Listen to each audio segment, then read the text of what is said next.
Very good evening to all of you. Once again, we are going to learn the next topic that I have told you in previous video, few, a few, the few. Very important and very intriguing to know about such kind of adjectives, and it usually comes in the competitive examination, and a lot of students are there, they get confused due to the meaning of these adjective, due to not knowing the importance significance of adjective. So there is a big platform here to know, to understand the things very clearly and very easily through my videos. And I have seen a lot of things in the student, they don't give time to know the things of grammar, and grammar is very important thing. I really feel that literature portion is there, grammatical terms is there, they have to make it clear that where you have to use your grammatical terms like adjective as you are studying. So there are a lot of places you have to understand why we are using this grammatical item, this grammatical portion, how much it is important for your competitive examination. As I have seen this thing in terms of books, in terms of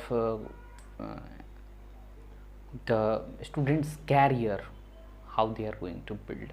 Basically class 9 and 10, it is found that students never give attention over there.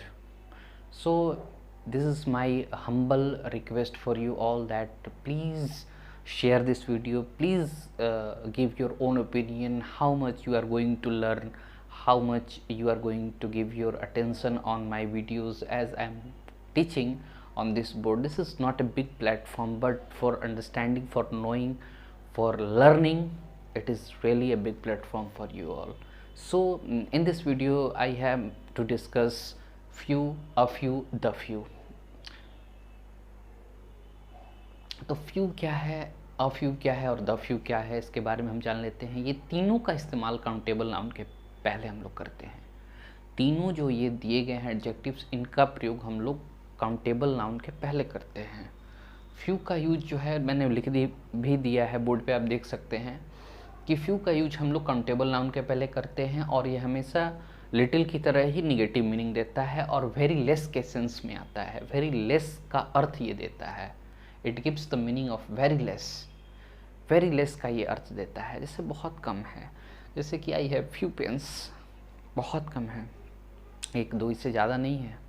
I have few friends, आपको कहना है मेरे पास बहुत कम friends हैं, बहुत कम दोस्त हैं। दोस्त को तो गिन सकते हैं, तो काउंटेबल नाउन हो गया। तो काउंटेबल नाउन हो गया तो फ्यू का यूज करेंगे, यानी कि न के बराबर आपके पास दोस्त हैं, बहुत कम दोस्त हैं, तो आप फ्यू का प्रयोग करेंगे। मेरे पास बहुत कम किताबें हैं, बहुत कम किताबें हैं, हिंदी कितना बड़ा हो गया, लेकिन इसका इंग्लिश कैसे बनेगा? आई हैव फ्यू बुक्स, इतने से ही इसका काम चल गया, ज़्यादा की ज़रूरत ही नहीं है। अब हम बात करते हैं एफ यू के बारे में। एफ यू का इस्तेमाल भी हम लोग काउंटेबल नाउन के पहले करते हैं, और एफ यू का जो मीनिंग होता है नॉट बट सम के अर्थ में होता है। अगर आप जानना चाहते हैं तो एक वर्ड में मैं इसको क्लैरिफाई कर रहा हूँ, एप्रोप्रिएट। एप्रोप्रिएट के भी सेंस में इसका मतलब जितना है पर्याप्त। अगर एफ यू का मतलब आप जानना चाहते हैं तो जितना है आपके पास पर्याप्त है, तो वहाँ पर एफ यू का प्रयोग करना है। जैसे आपके पास पर्याप्त किताबें हैं, किताब को तो गिन सकते हैं, आई हैव अ फ्यू बुक्स, मेरे पास पढ़ने के लिए पर्याप्त किताबें हैं, ना बहुत कम है और ना बहुत सारी, बहुत ज़्यादा भी नहीं है, जितना है पढ़ने भर है मेरे पास काम चलने भर जो है कमीज है, शर्ट है, तो I have a few shirts कहना पड़ेगा। मेरे पास पर्याप्त रूप से कलम है, किसी ने पूछा कि तुम्हारे पास कलम उलम है ना, तो अगर आपको कहना है कि हाँ मेरे पास तो पर्याप्त कलम है, मतलब काम चलने भर है, तो I have a few pens कहना पड़ेगा उस लाइन के लिए। द फ्यू के बारे में हम बात कर लेते हैं। द फ्यू का इस्तेमाल काउंटेबल नाउन के पहले करते हैं, और ये मीनिंग देता है not many but all there are. मतलब कि बहुत ज़्यादा नहीं, लेकिन जितना है सब एक सेंटेंस से मैं क्लियर कर दे रहा हूँ, आपको खुद समझ में आ जाएगा कि the few utensils she had where taken by the thief, जो कुछ बर्तन उसके पास था चुरा लिया गया चोरों द्वारा। द फ्यू यूटेंसिल्स का मतलब, जो यूटेंसिल्स का मतलब होता है जो किचन के बर्तन को यूटेंसिल्स कहते हैं। तो जो कुछ भी बर्तन उसके पास था वो चुरा लिया गया चोरों के द्वारा। तो यहाँ पर क्या होगा कि द फ्यू का प्रयोग करेंगे, मतलब जितना था उसके पास सब कुछ। I have taken, present perfect का लाइन है, V3 होगा, ध्यान दीजिएगा यहाँ पे। I have taken the few pens from him, मैंने लिया है जितना है उसके पास उसका सारा कलम मैंने ले लिया है उससे, मैंने उससे उसका सारा कलम ले लिया है, मतलब कि जितना था उसके पास उसका सारा कलम मैंने ले लिया है। तो इसके लिए मैंने एक सेंटेंस बनाई, have taken the few pens from him.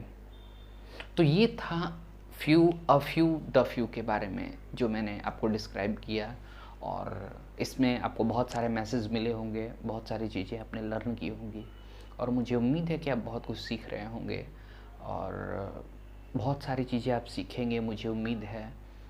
फिर से वोकैबलरी की भी मैं एक बहुत बड़ी लिस्ट प्रिपेयर कर रहा हूँ, उस पर काम कर रहा हूँ, जो कि बहुत इम्पॉर्टेंट होता है वोकैबलरी का जो है इस्तेमाल हमारे इंग्लिश में। कैसे उसको सीखना है, कैसे वोकैबलरी को आप, कैसे वर्ड्स को आप सीखेंगे, ये मैं आपको बताऊंगा आने वाले वीडियोस में।